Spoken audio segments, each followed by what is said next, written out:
আসসালামু আলাইকুম। কিভাবে আপনি ব্রিলিয়ান্ট অ্যাকাউন্টে টাকা রিসার্চ করবেন আজকের এই ভিডিওতে আমি A to Z দেখিয়ে দেব। সো ভিডিওটি সম্পূর্ণ কন্টিনিউ করুন। সো আপনি সরাসরি ব্রিলিয়ান্ট যে অ্যাপ সেই অ্যাপটির ভেতর চলে যাবেন। অ্যাপটির ভেতর আসার পর এখানে আপনি উপরে সেটিং অপশন পেয়ে যাবেন। এই সেটিং অপশনে ট্যাপ করবেন। সেটিং অপশনে ট্যাপ করার পর এখানে মাই ব্যালেন্স বলে একটি অপশন আপনি পেয়ে যাবেন।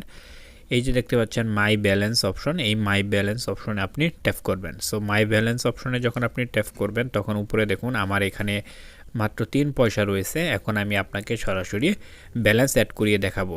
সো এখানে দেখুন অ্যাড ব্যালেন্স বলে একটি অপশন রয়েছে, এই অ্যাড ব্যালেন্সে আপনি ট্যাপ করুন। সো এখানে যে অ্যাড ব্যালেন্সটি আপনি দেখতে পাচ্ছেন এই অ্যাড ব্যালেন্সে আপনি ট্যাপ করবেন।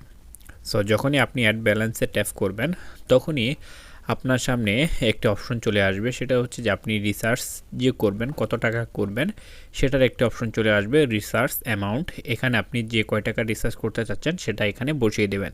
সো আমি 20 টাকা রিসার্চ করতে চাচ্ছি, আমি 20 টাকা এখানে অ্যামাউন্টটি দিয়ে দিব। অ্যামাউন্টটি দেওয়ার পর পাশে দেখবেন রিসার্চ অপশন রয়েছে, এই রিসার্চ অপশনে আপনি ট্যাপ করবেন। ওই দেখুন পাশে রিসার্চ অপশন, এই রিসার্চ অপশনে আপনি ট্যাপ করুন।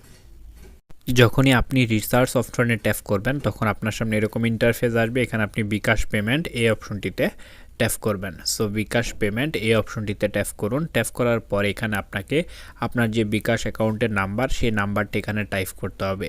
সো আপনার নাম্বারটি আপনি এখানে টাইপ করবেন, তারপর নিচে দেখবেন কনফার্ম অপশন, এই কনফার্ম অপশনে আপনি ট্যাপ করবেন। সো আপনার নাম্বারটি আপনি এখানে টাইপ করুন, তারপর কনফার্মে ট্যাপ করুন। যখনই আপনি কনফার্মে ট্যাপ করবেন তখনই এখানে আপনার ভেরিফিকেশন কোড চলে যাবে আপনার নাম্বারে, সেই ভেরিফিকেশন কোডটি এখানে বসাতে হবে। বসিয়ে নিচে কনফার্ম অপশন, এই কনফার্ম অপশনে আপনাকে ট্যাপ করতে হবে। সো ভেরিফিকেশন কোডটি বসান এবং কনফার্ম অপশনে ট্যাপ করুন। তারপর আপনার সামনে এরকম ইন্টারফেস আসবে, এখানে আপনার বিকাশের যে পিন নাম্বার সেই পিন নাম্বারটি এখানে টাইপ করতে হবে। সো পিন নাম্বারটি দিয়ে কনফার্মে ট্যাপ করুন। সো পিন নাম্বার দেওয়া হলে কনফার্মে ট্যাপ করার সাথে সাথে আপনার যে ব্যালেন্স সেটি কিন্তু সাকসেসফুলি দেখুন রিচার্জ হয়ে যাবে। দেখুন আমার কিন্তু 3 পয়সা ছিল, সেখানে এখন 20 টাকা 3 পয়সা হয়ে গেছে। সো আপনি এখান থেকে ব্যাক করুন।